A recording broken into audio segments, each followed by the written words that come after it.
सोचें आपके हाथ में ऐसा फोन आ जाए कि आपकी हर ख्वाहिश पूरी कर दे, पर इतनी आसानी से नहीं जैसा आप सोच रहे हैं। कहानी शुरू होती है सिड नाम के एक लड़के से जो अपने स्कूल में एक लड़की को बहुत पसंद करता था जिसका नाम एंजी था। सिड का दोस्त उसे कहता है कि तुम्हें एंजी को बताना चाहिए। एक दिन वो स्केटिंग करते हुए एंजी को अपनी तरफ रुझान करने की कोशिश करता है, पर बेचारा कचरे के डब्बे में जाकर गिर जाता है। एंजी जब उसकी मदद करने आती है तो वो तो जैसे उसे देखता ही रह गया था। एंजी इस शहर में नई आई थी। सिड उसे शहर घुमाने का कहता है। दूर खड़ा स्कूल का एक बदमाश लड़का उन्हें देख रहा था। वो भी एंजी को पसंद करता था, पर उससे सिड को कोई खतरा नहीं था। एंजी उसे उसका फोन नंबर मांगती है, पर बेचारे सिड के पास फोन कहाँ था। उसका दोस्त आकर कहता है दरअसल सिड के पास पहले फोन था, पर उसने गुस्से में तोड़ दिया। घर जाकर सिड अपनी मॉम से अपनी बर्थडे मनाने के लिए पैसे मांगता है, पर वो उन पैसों से फोन लेना चाहता था। उसकी मॉम सिर्फ उसे 30 यूरो ही देती है। फिर वो होटल में चला जाता है जहाँ पर वो अपने स्कूल के बाद काम करता था, लेकिन लेट आने पर उसका बॉस उसे बहुत डांट रहा था। जब काम खत्म करने के बाद सिड उससे पैसे मांगता है तो उसका बॉस उसे 100 यूरो देता है, जिसे देखकर सिड तो जैसे पागल हो गया था, पर बेचारा क्या जानता था कि वो नोट नकली था। उसका बॉस उसे मजाक कर रहा था। बाद में सिड एक अजीब सी दुकान पर जाता है जहाँ पर वो फोन खरीदने गया था, पर दुकानदार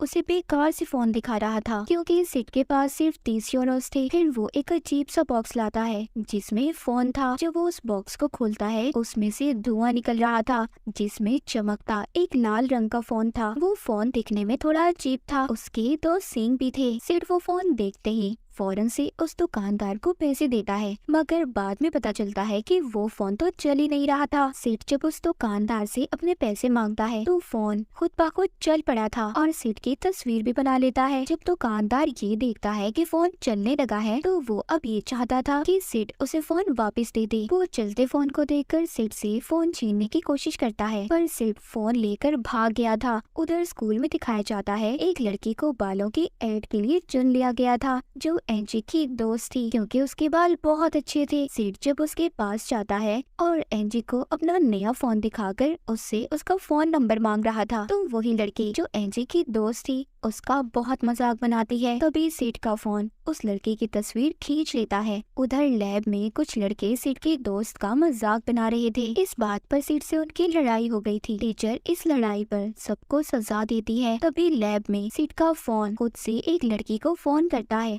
और वो उस बालों वाली लड़की जो एंजी की दोस्त थी जिसको बालों का एड मिला था उस लड़की के बालों में आग लगा देती है। उसे पता ही नहीं था कि उसके बालों में आग लग गई है। वो सिर्फ सबसे यही कह रही थी कि लैब में गर्मी क्यों है। फौरन से उस लड़की के सर पर कपड़ा देकर आग को बुझाया जाता है। जब प्रिंसिपल उस लड़की को अपने ऑफिस में बुलाते हैं जिसने आग लगाई थी तो वो बताती है मुझे बस एक कॉल आई थी और फिर मैं नहीं जानती कि मैंने क्या किया और वहाँ पर क्या हुआ। पर अजीब बात ये थी प्रिंसिपल भी उसे कुछ नहीं कहते और अपने ऑफिस में बैठे मछलियों से बातें कर रहे थे। उधर घर में सिड बैठा एंजी को अपने दिल की बात बताने की प्रैक्टिस कर रहा था। तभी उसका फोन खुद ही एंजी को कॉल मिला देता है। सिड को जब पता चलता है जब एंजी उसे कहती है हेलो सिड, ये देखकर सिड बेचारा घबरा गया था। कहता है मैं तो बस ऐसे ही बोल रहा था। स्कूल जाकर सिड अपने दोस्त को बताता है कि मेरा फोन खुद से हर एक को कॉल मिला देता है। अब जब ये दोनों क्लास में बैठे बातें कर रही थी तो टीचर को पता चल जाता है। वो सिड के सर पर चौक देकर मारता है और एक सवाल पूछता है जिसका जवाब सिड को नहीं पता था, लेकिन तभी उसके फोन पर खुद ब खुद जवाब नजर आने लगा था जो बैठा सिड का दोस्त भी देख रहा था, जिसे देखकर वो बहुत हैरान था। टीचर ने उसके फोन को देख लिया था और सिड से लेकर बाहर फेंक देते हैं। जब क्लास खत्म होने के बाद सिड अपना फोन उठाने जाता है तो फोन बिल्कुल ठीक था, उसे कुछ भी नहीं हुआ था।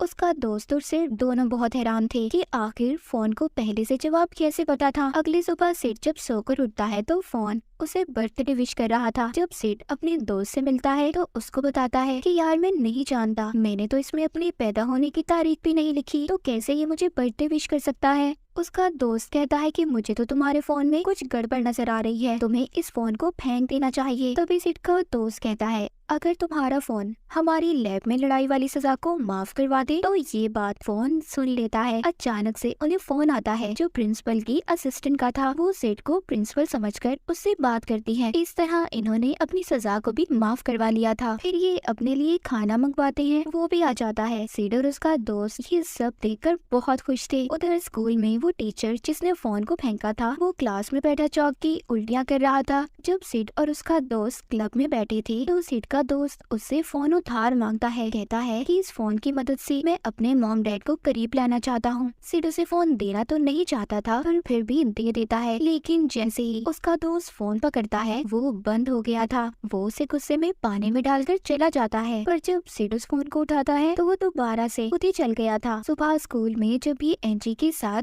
बात कर रहा था तो एक चोर एंजी का फोन चुराकर भाग जाता है। अब ये दोनों अपने स्केटिंग बोर्ड पर चलकर उस चोर को पकड़ने की कोशिश करते हैं। उनके पीछे वही बदमाश लड़का और उसका ग्रुप भी थे जो एंजी को पसंद करता था। पर जब वो लड़का गाड़ी चला रहा था तो उसे फोन आता है और उसकी गाड़ी दीवार में जाकर लगती है। फिर सिड और एंजी को फोन तो मिल गया था। बाद में सिड उसे अपने साथ खाने पर ले जाने का पूछता है पर एंजी उसे ये कहकर मना कर देती है कि उसने हिस्ट्री के पेपर की तैयारी करनी है। बाद में सिड दोबारा से अपने दोस्त से मिलता है जो उसको उसी बदमाश लड़के के बारे में बताता है कि उसका एक्सीडेंट हो गया है। सिड सुनकर कहता है क्या हुआ, वो जिंदा है ना, मरा तो नहीं ना। अभी हिस्ट्री के टीचर को फोन करते हैं और उससे सारे सवाल पूछ लेते हैं। तभी उन बदमाश लड़कों का ग्रुप इन्हें पकड़ लेता है और दोनों को बहुत मारता है। मगर तभी उस लड़के को वहाँ पर फोन आता है पर सिड उसे फोन उठाने से रोकता है ताकि इसे दोबारा से नुकसान न पहुँचे। थोड़ी देर बाद उधर एक लड़की आती है जो कहती है कि सिड आज हमें नकल करवाने वाला है। ये सुनकर बदमाश लड़का उसे छोड़ देता है। होता भी ऐसे ही है। सब पेपर देकर बहुत खुश थे क्योंकि सिड ने सबको हिस्ट्री के सवाल बता दिए थे। जब ये कैंटीन में खाना खा रहे थे तो एंजी सिड को अपने साथ बैठने का कहती है। बदमाश लड़के को ये देखकर बहुत गुस्सा आ रहा था पर अचानक से उसके फोन पर कॉल आती है। जब ये फोन सुनता है तो फोन सुनते ही अजीब अजीब हरकतें करने लगता है, अपने कपड़े उतार कर डांस करता है। ये बात तो साफ थी कि सब कुछ सिड का फोन उससे करवा रहा था। सिड की मॉम को भी ट्रिप की टिकट्स मिलती हैं, ये भी इसके फोन की वजह से ही था। जब ये अपनी जॉब पर जाता है तो वहाँ पर इसका बॉस इससे बदतमीजी करता है। सिड तो कुछ नहीं कहता और वहाँ से चला जाता है पर बाकी का काम इसके फोन ने कर दिया था। वो खुद से इसके बॉस को फोन करता है जिसके बाद बॉस अपने सर को गर्म तेल में डालकर डिस्को करने लगा था। अब सिड उस बदमाश लड़के के डैड की गाड़ी उधार लेकर एंजी को घुमाने ले जाता है। रास्ते में बदमाश लड़का जब ये देखता है तो उसे पता चल गया था कि ये गाड़ी तो उसके डैड की है। सिड एंजी को फिल्म दिखाने ले गया था। वहाँ पर एंजी को ये सारा कुछ बताता है कि गाड़ी उसकी नहीं है, वो अमीर नहीं है। पर एंजी को इस बात से कोई फर्क नहीं पड़ता था। जब सिड उसे अपने फोन के बारे में बताता है तो उसको याद आता है कि फोन तो गाड़ी में ही रह गया था। ये जाकर जब फोन लेने जाता है तो वहाँ पर बदमाश लड़का और उसके दोस्त पहले से मौजूद थे जो इसको बहुत मारते हैं और गाड़ी फोन दोनों लेकर चले गए थे। सिड वापिस आता है तो एंजी उसकी चोट को साफ करती है। उधर बदमाश लड़के की गाड़ी में जब सिड का फोन बजता है तो एक लड़का उठाता है। जैसे ही वो फोन उठाता है वो चलती गाड़ी से छलांग लगा देता है। उस वक्त तो उसे कुछ नहीं हुआ था पर तभी एक ट्रक आकर उसे मार देता है, जिसके बाद पुलिस ने सिड और एंजी को गिरफ्तार कर लिया था क्योंकि बदमाश लड़के का ये कहना था कि सिड अपने फोन से लोगों को अपने कंट्रोल में करता है और फिर उनसे गलत काम करवाता है। जेल में पुलिस इंस्पेक्टर जब सिड से सवाल जवाब कर रहा था तो उसको भी फोन आता है। वो बड़े ही मुस्कुराकर जब फोन सुनता है तो बहुत ही आराम से सिड को छोड़ देता है और उसे उसका फोन भी वापस कर दिया था। बाद में सिड को अपने बॉस की खबर मिलती है कि उसने अपना सर तेल में डाल लिया। अब सिड को भी ये एहसास हो गया था कि उसका फोन कितना खतरनाक है। वो अपने फोन से पूछता है कि तुम ऐसा क्यों कर रहे हो, लोगों को नुकसान क्यों पहुंचाते हो। वो फोन जवाब देता है कि मैं तुमसे प्यार करता हूँ। सिड उस फोन को खुद तोड़ने की कोशिश भी करता है पर वो नहीं टूटता। आखिरकार सिड ने उसे एक गड्ढे में फेंक दिया था। उधर एंजी के घर पर सब दोस्त इकट्ठे थे। कहते हैं कि सिड के फोन की वजह से बहुत बड़ी बड़ी मुसीबतें सामने आ रही हैं। पर एंजी उनसे कहती है सिड का कोई कसूर नहीं, मैंने खुद उस फोन को खुद ही से नंबर मिलाते देखा है। दूसरी तरफ सिड के पास कुछ लोग उसका फोन लेकर आए थे। कहते हैं ये हमें गड्ढे से मिला है। अब सिड के पास उसका दोस्त भी आता है। ये सोचते हैं कि कैसे इस फोन को वो खुद से दूर करें। तभी सिड का फोन खुद से सिड को फोन करता है और कहता है कि अगला शिकार मेरा एंजी होगी। सिड को अब गुस्सा आ गया था। वो उसे कहता है ऐसा तुम कुछ नहीं करोगे। उधर एंजी के घर पर फोन बजता है। सब डर गए थे। तभी एंजी की दोस्त फोन उठाती है और हकलाने लगती है, मगर वो तो सबसे मजाक कर रही थी। फोन पर एंजी की मॉम थी जो उसे गैस बंद करने का कह रही थी। उसी वक्त एक और दोस्त के फोन पर फोन आता है। वो फोन के कंट्रोल में आकर चाकू से खुदी को मार लेती है। बदमाश लड़के ने उबलता पानी अपने सामने खड़ी लड़की पर फेंक दिया था। वहाँ पर एंजी का डॉग भी बदमाश लड़के के दोस्त को काटने लगता है। तभी सिड और उसका दोस्त जब वहाँ पर पहुँचते हैं तो बेचारी एंजी अपनी ही मॉम के साथ लड़ रही थी। वो जैसे तैसे एंजी की मॉम को बेहोश करते हैं। एंजी बताती है कि सबके सब मारे गए। वो अब मशीन में फोन को तोड़ने का फैसला करते हैं। बदमाश लड़का जो अभी भी फोन के कंट्रोल में था उसका रास्ता रोक लेता है। सिड उसका सामना करता है।